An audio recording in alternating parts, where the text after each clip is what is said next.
Everything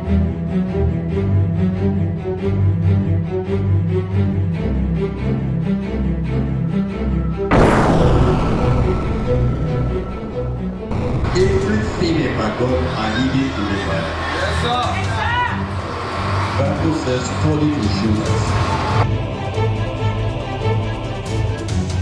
Let God examine ourselves and our ways, and turn back to the Lord. I am talking today because I stand with the infallible word of the Almighty.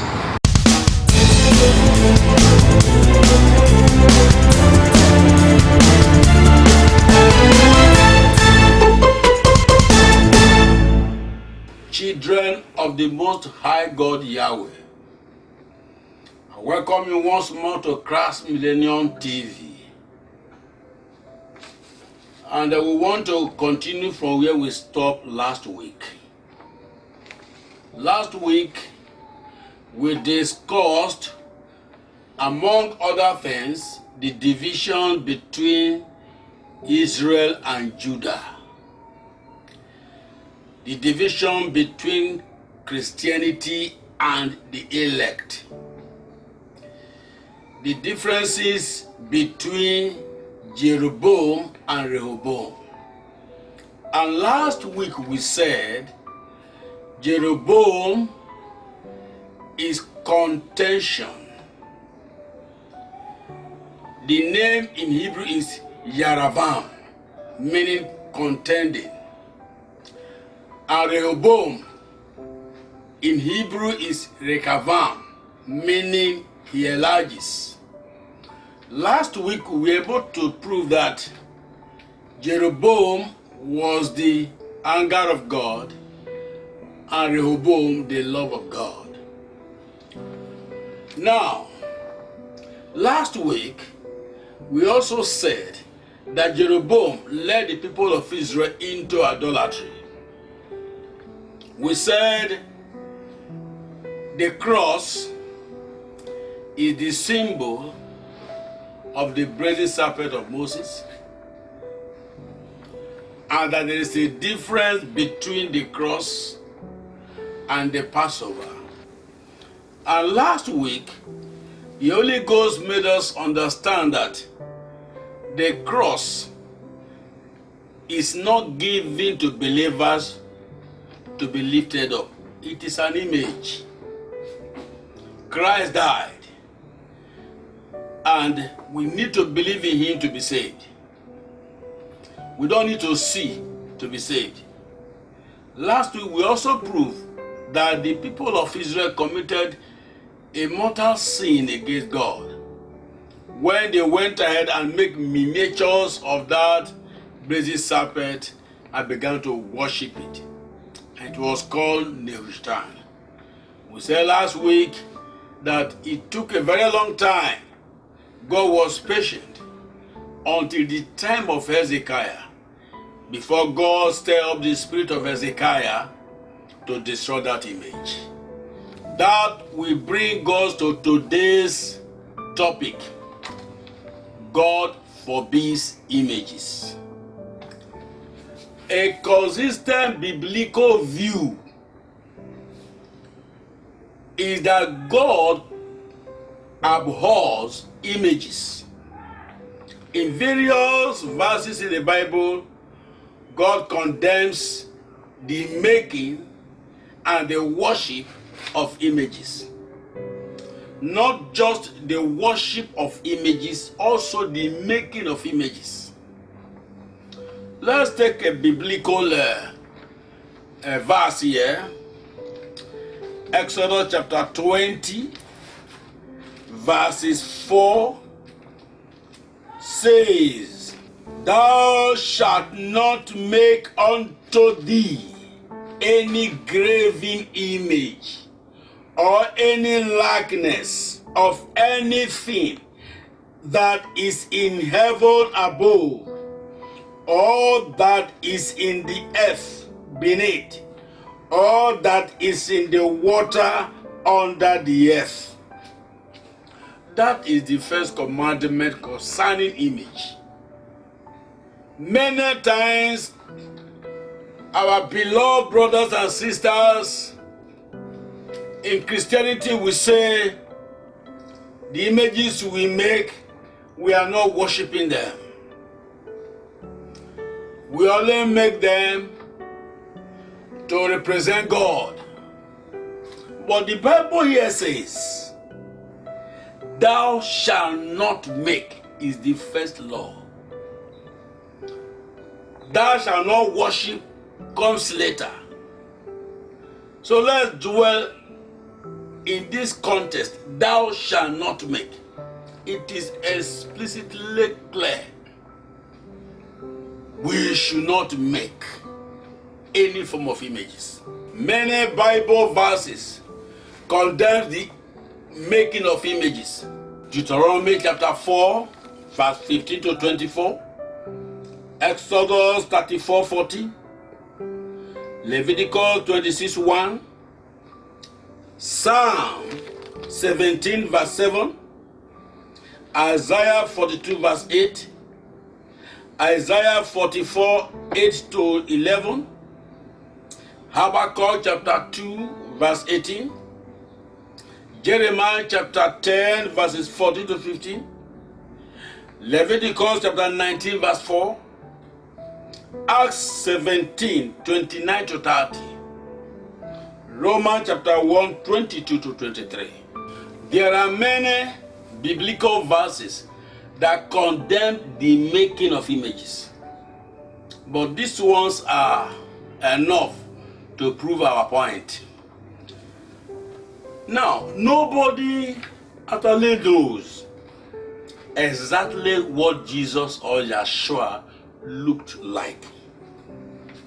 So why is he commonly depicted as a pale, long-haired, bearded man?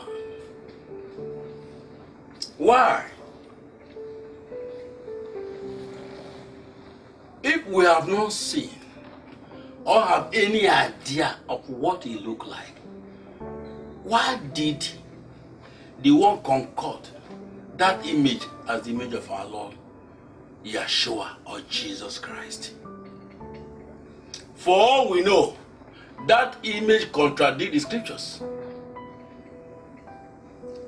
The Bible said in the book of 1 Corinthians chapter 11 verse 14, it says, doth not even nature itself teaches you that if a man hath long hair, it is a shame? Doth not even nature itself teaches you that long hair on a man is a shame? That's the first contradiction. The Bible is explicit about it. That long hair on a man is a disgrace or shame. Now, if this is true, why did the artist, the Romans, painted the picture of our Lord with a long hair? And when did the first painting of Jesus came into existence? The first picture of Jesus ever made was made in the year 300 AD, after the death of the apostles. It is evidently clear, and you know it, beloved, that the apostles never contained the idea of making an image of Christ, because it is against the Holy Bible, and they upheld the Bible explicitly. The image of Jesus made by Hoffman was made in the year 1894, which is the common word they are using today. Hoffman was a German painter who died in the year 1911, and he painted Christ, full bearded, long-haired man, in the year 1894. Why? Why? As we said earlier, long hair on a man is a disgrace. So, the picture of Hoffman, of Jesus, or Yeshua, and the Bible contradict itself. The Bible is of the opinion that long hair on a man is a shame. But Hoffman painted Christ with long hair. Why? Where does this long-haired man come from? Let me tell you the truth. The Romans and the Greeks worship the god called Zeus from Mount Olympus. You can see the comparison between the two pictures. The pictures of Hoffman Jesus and the picture of Zeus, the Greek god from Mount Olympus. If the Bible condemns long hair on a man, definitely Christ will not have any long hair. If the Bible condemns the making of image, definitely the apostle did not countenance the idea of making the images of Christ. And there's no evidence to prove from the scriptures or from history that the picture of Jesus has been portrayed from the apostles or from the biblical point of view. They are actually concocted by the Romans and the Greeks, who want to replace our Savior with their deity Zeus. If you look at the two images, they compare very well. The similarity between them is too common. And the similarity between even the two names, we are not going into that today. But let me tell you that God hates images in its entirety. For believers to carry images all about amounts to blasphemy against God. The Holy Ghost is against the making of any form of images. Let's just take the book of Romans, chapter 1. Romans chapter 1, verses 22 and 23. Let's see how the Bible put it there. Romans chapter 1, verse 22 and 23. It says,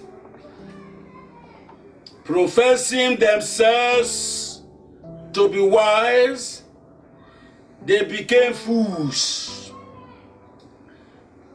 and changed the glory of the uncorruptible God into an image made like to corruptible man and to bears and four-footed beasts and creeping things.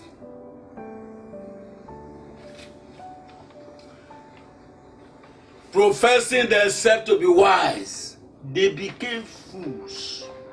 Underline that statement from the scriptures. Professing themselves to be wise, they became fools and changed the glory of the uncorruptible God into an image made like to corruptible man, and to bears, and to four-footed animals. Bears. The Bible said the Holy Ghost came down like a dove. That does not translate to the idea that the Holy Ghost has the shape of a dove. That is not wisdom. Some are asking, how do we teach our children to know Jesus, to know His salvation work on earth, if we don't draw pictures? Let me answer it simply.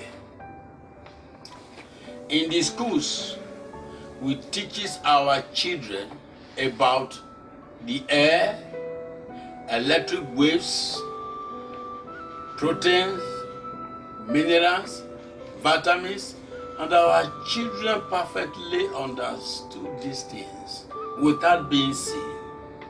And when they grow up, they will be teachers of these particular things that they've never seen. How much more will it be for us to teach our children about our God and the salvation work he came to do? God said, you did not see any manner of similitude the day I spoke to you in Horeb. So don't corrupt yourself by making for yourself any idol in any form. For as much then as we are the offspring of God, we ought not to think that the Godhead is like unto gold or silver or stone, graven by art and man's device. And the times of this ignorance God winked at, but now commanded all men everywhere to repent. At the times of ignorance, God winked at. Last week we said that the brazen serpent of Moses that the people of Israel began to make images of, God was patient with them from the time of Moses until the time of Hezekiah. It was at the time of Hezekiah that God now stirred up, because he was fed up with this idolatry. And he inspired Hezekiah to destroy that images. And I want to tell you that this is the time to repent. He said, now he commanded everyone everywhere to repent. Just as God waited patiently until the time of Hezekiah before he stirred up his spirit to destroy the images, I can assure you this is exactly what is happening. God has waited and have been patient with ignorance of men carrying images all about. There is no excuse for images. No single excuse for it. No reason why we should make. No reason why we should worship. Those who make and those who worship are committing the same sin. Because the Bible said, thou shalt not make, thou shalt not worship. You cannot do the other and leave the other. When you make, you committed the sin. When you worship, you committed the sin. Therefore, beloved, listen to me attentively. There is no reason whatsoever to justify the making of images in the Christian congregations. Christianity forbids the making of images. God forbids it in its entirety. He said, no eye see me and live. So the excuses people gave, they are making images to educate their children, to educate the world about Christ, his saving grace, his work on the cross, did not hold waters at all. Because if we can teach our children things they did not see, like as I mentioned earlier, electric waves, air, vitamins, minerals, etc., and our children understand these things, and when they grow up, they will even be teachers of these things they've never seen in their eyes. That means we can equally teach our children about this God. And let me say this. The Bible said, teach a child the way he will behave. When he grow up, he will not depart from it. If we start teaching our children that Jesus, our God, is a long-haired man, and that is a visible God, in fact, if they are children, if they are intelligent children, they will even read the Bible and say, the Bible says God is invisible. But our God, we are seeing our God. If the Bible says God is invisible, and we are teaching our children, this is the way our God looks like, that too will not register in their mind. When they grow up, they will not depart from the idea that Jesus is a long-haired man. They will not depart from the idea that our God, the Holy Ghost, is a bird. Because several times when I come across my beloved Christians, when I ask them, why are you making the images of this bird, this dove? They say, that is the Holy Ghost. And the context of that Holy Ghost being a bird is anti-scripture. It's anti-Christ spirit. We've just read in Romans chapter 1 verse 22 and 23 that professing themselves to be one, they became fools. And they changed the glory of the uncorruptible God into an image, made as to corruptible man and to bears. Bears. My learned colleagues in the vineyard, my fellow pastors, they have succeeded in teaching Christians that the long-haired man is our Savior. If you ask anybody, any Christian at all, what they will tell you is that the Savior is that long-haired man. In fact, they make images of it, the crucifix. If you look at our streets, look at our houses, look at our churches, they are all filled with these images. Can we say we are not actually worshiping them? After making them, what is the purpose why we make them? If the purpose, as they are claiming to teach our children to know about God, if that is the excuse, why putting these pictures, these images in our houses, carve them in our doors? Many streets are named after these images. Are we say that God is pleased with this? Can we say God is pleased with what we are doing? Images all over the place. Where God said that shall not make images. Let's just see what the Bible said in the book of Isaiah 42 verse 8. Listen carefully.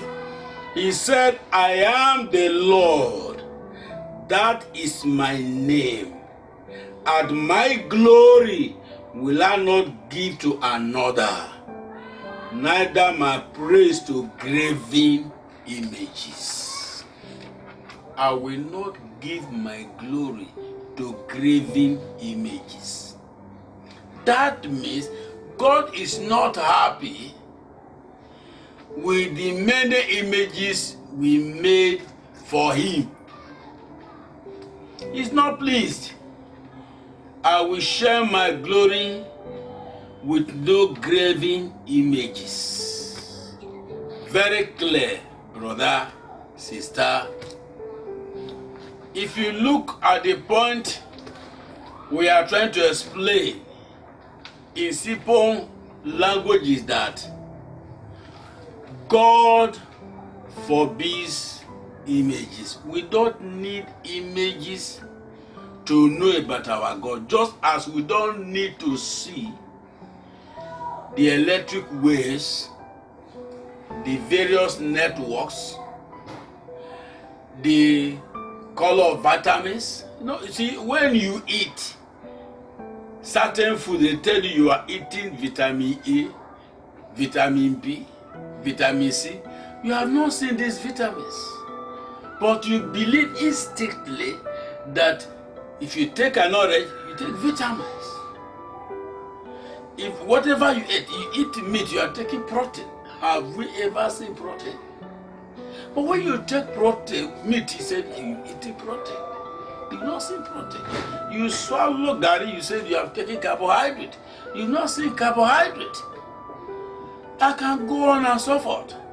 So if we cannot see carbohydrate, cannot see protein, cannot see electric waves, cannot eat vitamin, and yet we believe that these things we receive them, why don't we believe that God exists without seeing him? Let's begin to teach our children the truth. The idea of using images to represent God in our teachings is foolishness. That is what the Bible is calling foolishness. We think we are wise, trying to educate people about our God by making crucifix. This is how he was crucified. It doesn't hold waters. That is not wisdom. We need just to tell the people. Bible said our faith is not by sight. We don't need to see before we believe. The Bible said, blessed are those who did not see but believe. Why did Christ make that statement? Because he didn't expect us to see anything about him. We are not expected to see. So I want to say this thing, beloved. Please, my brothers, my sisters, my fellow men of God in the vineyard, let's begin to obey God now. It is the right time for us to uphold the ministry of Hezekiah. I am appealing to all of us to cultivate the habit of repentance now. Repenting from the dead work of image making. If we tell our people, don't commit fornication, which is against the will of God, thou shalt not steal, it's against the will of God, we should also tell our people that we should not make images. It is a sin against God. Let me say this. The incidents happening in the world is a pointer to the fact that the world is coming to an end. Look at the country we live in. Look at the whole world. People are struggling to survive. There are people who could not even have a single meal a day. Therefore, now that we're experiencing the signs of the end, the warning should be sent out first to the men of God like me, that we start teaching our congregations to stop image making and image worship. And it is time for us, members of churches, to also believe that image making is a sin against the Holy Spirit. We should now cultivate the habit of knowing the truth. And what is the truth? God forbids images. Beloved, I know you enjoyed today's topic, but I invite you to subscribe to our YouTube channel to listen to previous messages and today's messages. I'm inviting you to worship with us at Christ Millennium Assembly. You will experience the move of the Holy Spirit. You will experience salvation. Let me tell you this. We are expecting you this Sunday. We will welcome you with open hands. And the scripture will be made manifest in every ramification for your understanding. God bless you. Let's pray. Our God, we bless your name. We bless you because you are delivering your people from images today. Father, grant them all that they desire. Give them hope where there is no hope. In Christ's name we pray.